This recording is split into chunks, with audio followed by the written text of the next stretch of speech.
বললাম আমরা একটা নতুন ইত্রামির যুগে প্রবেশ করেছি সোশ্যাল মিডিয়ার কল্যাণে, এবং সেখানে পলিটিক্যালি মোটিভেটেড এমন টার্মস, জার্গন, পরিবার, ব্যক্তি নিয়ে যেসব কথাবার্তা হয়, যেটাকে কোনোভাবেই আমি মুক্ত মতের সাথে মিলাইতে পারছি না। সেখানে একটা আমাদের ডিলেমার জায়গা আছে। কিন্তু আমার মনে হয় যে তারপরেও যদি এইসব বিষয়গুলো দেখেন, আমি তো মনে করি যে এই সরকারের আমলে গণমাধ্যমের বিষয়টা যেন মুক্ত থাকে এবং স্পেসিফিক ব্যাখ্যা দেওয়ার জন্য সরকারের সবচেয়ে স্ট্রং মন্ত্রণালয় হচ্ছে তথ্য মন্ত্রণালয় আমার মনে হয়েছে। ফুল মিনিস্টার, স্টেট মিনিস্টার, তথ্য উপদেষ্টা, এর সাথে সরকারের প্রেস উইংয়ে অন্য অনুবাদ থেকে 7 থেকে 8 জন মনে হয়, এবার 11 জন আছেন। এই সরকারের তথ্য উইংটা সবচেয়ে স্ট্রংলি সাজানোর চেষ্টা হয়েছে। তো সেই জায়গায় এই ধরনের ঘটনা প্রবাহগুলোকে স্পেসিফিক ব্যাখ্যা দেওয়ার জন্য নিশ্চয়ই যারা দায়িত্বে আছেন তারা আরো ভালো ব্যাখ্যা দিতে পারবেন।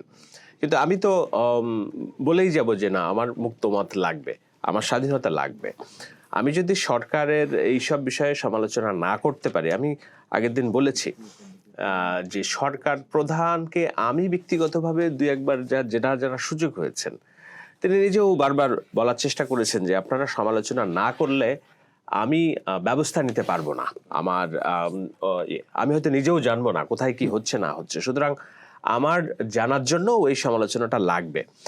এবং সরকারকে দেবতা হিসেবে তুলে ধরার কোনো চেষ্টা যেন কেউ না করে, এই ধরনের বার্তা উনি নানানভাবে দেওয়ার চেষ্টা করেছেন, যাদের সাথে ওনার এই ডিনার কিংবা লাঞ্চ ডিপ্লোমেসি হচ্ছে যেসব সিনিয়র সাংবাদিকের সাথে আমরা পাচ্ছি সেসব তথ্য। তো সেই জায়গায় আমার মনে হয় যে we have lot of things to B hopeful.